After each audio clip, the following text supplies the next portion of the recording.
The ban list just dropped and you have no idea what you're doing. Let's fix that. What's going on, guys? My name is Susu from Head to Head Battles, and in today's episode, we're gonna be going over the best staples and tech choices for the new post-October ban list format. If you guys like content like this, make sure to subscribe, like and comment, hit that notification bell down below, and comment down below if you agree or disagree with my card choices, or if you think I missed something entirely. Now, without further ado, let's get right into it.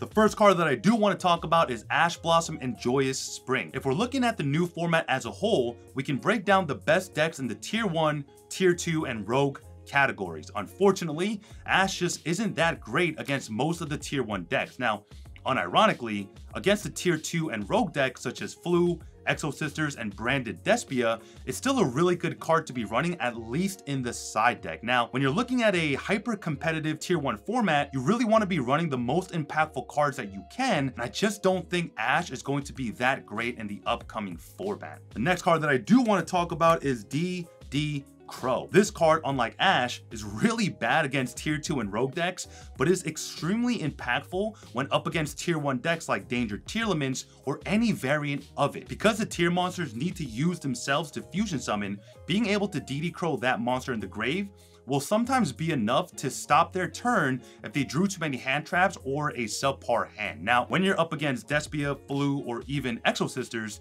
DD Crow will most of the time literally do nothing or just help your opponent. The next card on my list is going to be Nibiru, the Primal Being. In this upcoming format, most of the top decks are going to be playing into Nibiru whether they like it or not, right? In the last format, Nibiru was cut from most decks, but after the ban list and the top decks almost always summoning 5 times or more, I think this card deserves a main deck slot in this upcoming format. If you look at most tier builds and what they put up as their end board, a lot of them literally have no negates, or they can't negate cards that are not on the field. Nibiru plus any hand trap will usually stop most decks in their tracks that include not just Tier 1 decks, but everything underneath them as well. Let me know in the comment section down below if you think Nibiru should be in the main deck or in the side deck. The next card that we are going to be talking about is Dimension Shifter. Now, if you've been a member of this channel for any amount of time, you know that this is one of my favorite cards in the game. This card is extremely impactful against most of the Tier 1 decks in the meta,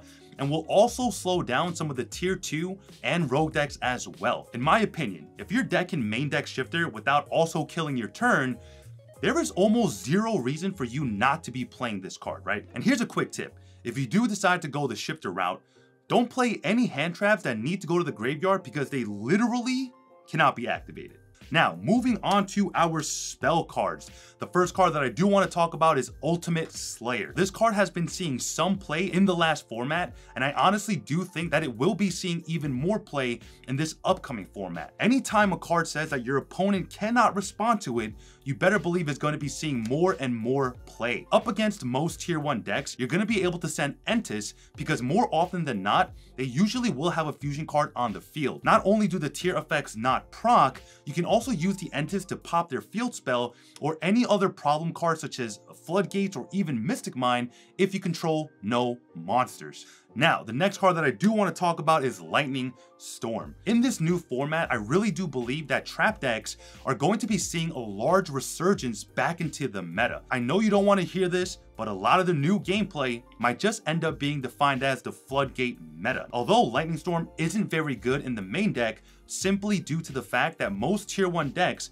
will chain to the activation and out advantage you anyways, I still think Lightning Storm does deserve a spot in the side deck, simply due to the fact that if you do run into a trap deck or a Floodgate deck, you can always clear the board that way. The next card on my list is going to be Super Polymerization. Now, this card is probably one of the most impactful going first and going second cards in the game. Being able to clear your opponent's entire board while setting up a monster of your own is extremely valuable. If you're playing up against Tearlaments or some form of sprites, you can always super poly into cards like Garura to draw 1, or even Mudragon to clear boards. This card is even better in the mirror match if you're playing Dangers because you can proc the effect of the Dangers with super poly on resolution. I really do think this card deserves a slot in the main deck, only if your deck can afford the utility cards in the extra deck, and if you don't care about losing cards from your hand. The next card on my list is going to be Triple Tactics Talents. We've been in a break your board meta where players were opting to play more spell cards to pick apart the board after it was built, but I do think we are moving into a hand trap heavy format. I think Triple Tactics Talents deserves a slot in the main deck. In the upcoming format, being able to draw 2 cards, rip a card out of your opponent's hands, or even take your opponent's monsters to make your own is too valuable not to take advantage of. Let me know in the comment section down below, are we moving into a hand trap deck, or if Dark Ruler and Droplets are still king and queen? Speaking of Droplets, the next card that we do need to talk about is Forbidden Droplets. In my opinion, this card is going to be really useful in decks like Runix, where you can chain Droplets to all your Runic cards and send them for cost instead. Droplets have to be one of the best cards in the game currently, but it could still not be mained simply due to the fact that card advantage becomes an issue if your deck doesn't play nicely with it. But most of the time, the tier 1 decks don't really put up too many monsters that you need to negate. So simply dropletting for 1 or 2 might still be extremely valuable. Now, this next card is a card that most people should have access to, and that's going to be Silent Graveyard. This card being a quick play spell makes it extremely powerful against most tier 1 decks, and this card is pretty much FTK against tier players and can slow down a bunch of other decks. If your deck doesn't have access to Abyss Dweller or Shifter, I think Silent Graveyard is going to be the next best option. Being able to turn off your opponent's graveyard is going to be extremely valuable in the upcoming meta, so make sure you keep this card on hand. This card definitely does not belong in the main deck unless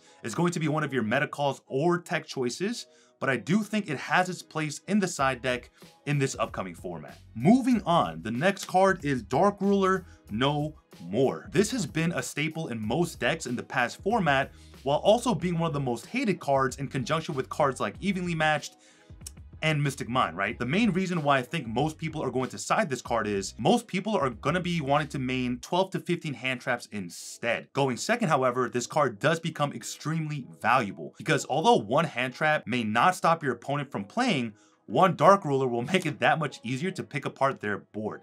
Let me know in the comment section down below if you're going to be maining or side decking this card. Now, on to everyone's favorite card, Mystic Mine.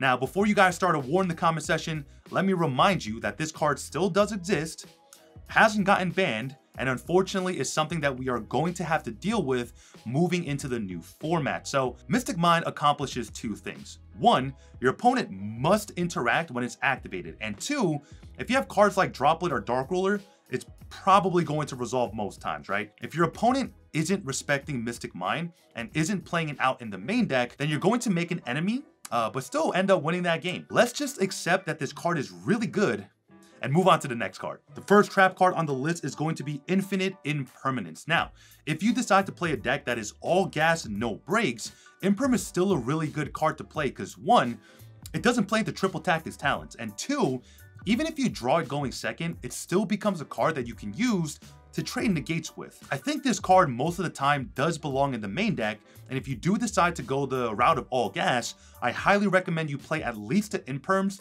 to be, to able to either set it going first or draw it going second. The next card on our list is going to be Evenly Matched. Now, this is probably one of the best cards you can have in the side deck or even in the main deck as well. Most players will not be expecting you to main deck this card and will most of the time not be playing it out to it. Being able to banish your opponent's cards face down accomplishes a couple of things. 1, you don't proc any of the tier effects, and 2, these become cards that they can never have back in rotation, effectively cutting them off from generating resources moving into turn 3. Now, although you do end up losing the battle phase, I think it's more effective to crack your opponent's entire board while building your own with only 1 card compared to trying to do the same with Droplets sending 2 or even 3. Let me know in the comment section down below if you're going to be running Evenly in the main, because it's something I do highly recommend. And finally, the last card on our list is Dimensional Barrier. This card is still going to be insanely good in the meta, but maybe not as good as the last format, simply due to the fact that decks like Danger Tier can just extend with their Link monsters instead of fusions, right? Now, this card also doesn't do anything to decks like Flu and Sprites, simply due to the fact that Flu doesn't summon extra deck monsters, and sprites can still Scythe Lock you with Link monsters only, right? If you want to know how to Scythe Lock your opponent with live twin sprites, I'll leave that deck profile in the description box down below. All right, guys, that does it for me today. If you got any value from this video, make sure to subscribe, like, and comment. Hit that notification bell down below, and comment down below if you agree or disagree with anything I said in today's video, or if you felt like I missed a card entirely. If you want to have an even more in-depth conversation, join our Discord. I'll leave that in the description box down below. But all right, guys, I've taken up way too much of your time already. This is Susu from Head to Head Battles, signing out.